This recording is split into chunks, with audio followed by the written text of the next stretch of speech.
stay nostalgic.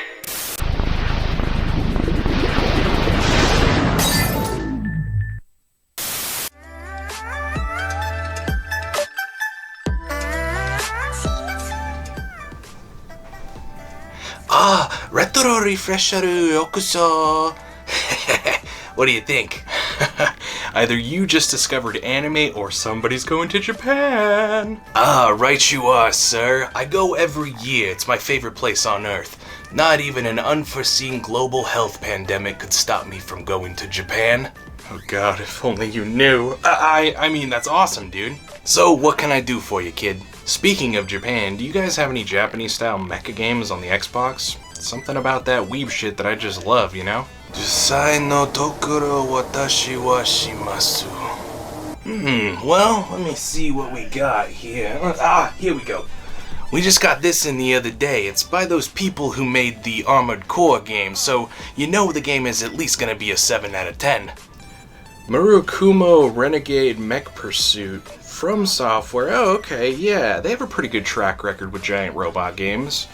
Yeah, what the hell, I'll give it a shot. I mean, how bad could it be? IGN.com did say that it was better than Steel Battalion and Mech Assault. Fuck IGN, they're like the BuzzFeed of video game reviews. What's BuzzFeed? I've said too much. Anyway, have fun on your trip, man. Why, thank you. I will. And you enjoy that game too. Sayonara! Arigatou gozaimasu.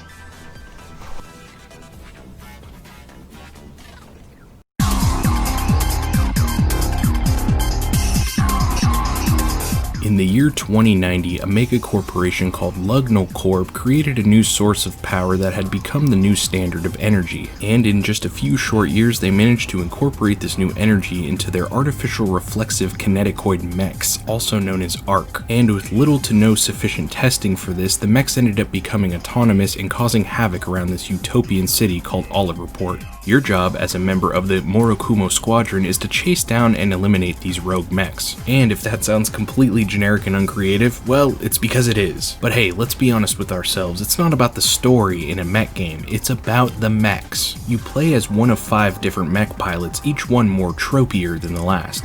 The first mission starts and hey, it's pretty cool. I'm going really fast and boosting over a huge Japanese looking city, chasing and attacking another fast mech. And the first thing you'll notice right away is the targeting system, or lack thereof. It exists, but I'm not exactly sure what they were thinking. It's probably the worst lock-on target system I've ever come across. There is a very, very small window of distance that allows you to lock onto your target. You could be flying right behind the enemy mech the entire time, but the target system still won't lock onto them. Instead, it'll lock onto one of the smaller mechs that's even further away than the one you're trying to target. And if you're not locked onto the target, good luck trying to hit anything with your main attack. Ubisoft marketed this as a free-roaming mech game, but it's anything but that. I'll give them this. Yes, you can go wherever you want within the level, but if the distance between you and the target mech gets too great, you instantly fail the mission. Now, it's not hard to stay close, but since the lock-on system is complete trash, you'll be lucky if you kill the thing before it gets away. And that's another thing. The enemy mechs you chase always run the same flight path no matter what, and if you don't kill them before they get to the end of that flight path, you fail the mission.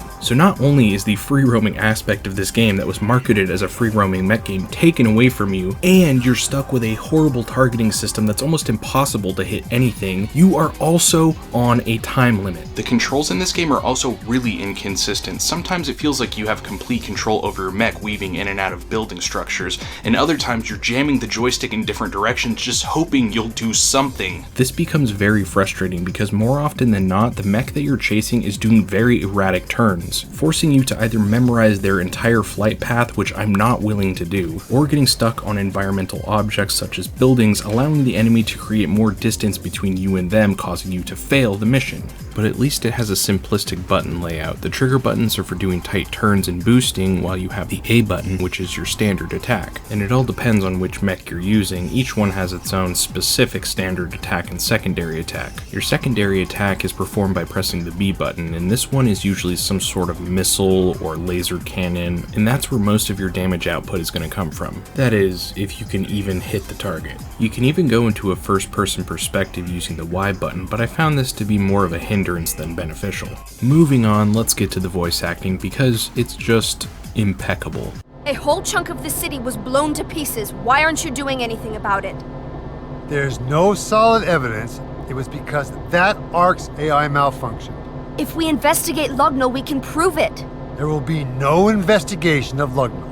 And I want to know why not. It sounds like each person recorded their lines over Ventrilo without knowing what the other character had said. Most of the time their inflections are so off from one another that it's extremely hilarious.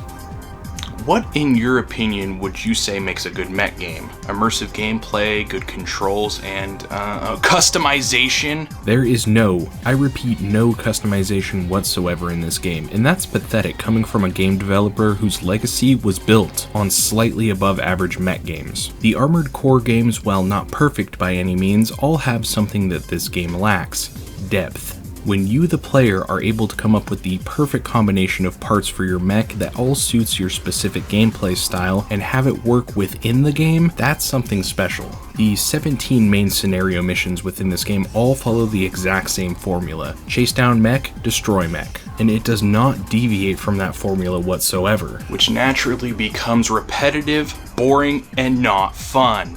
I will say though that the graphics in this game are decent, they're passable, they don't look horrible. I've heard some people say that this game looks like a Dreamcast game, and that always confused me because the Dreamcast and the Xbox coexisted at one point, and well, the Dreamcast is awesome. I also really like the music. It has a really cool techno-y drum and bass rock sort of mixture, and it really fits the environment of this game well.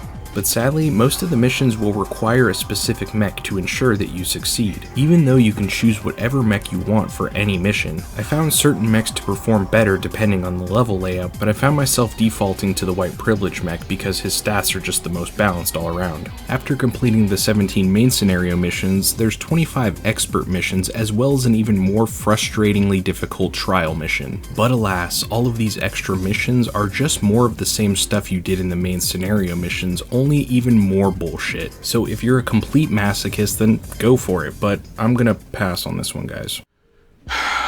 Yeah, that's enough of that. Man, it's a shame that this game was From Software's first title on the Xbox, from a company that gave us some of the best mech games with amazing customization, immersive gameplay, and a real challenge.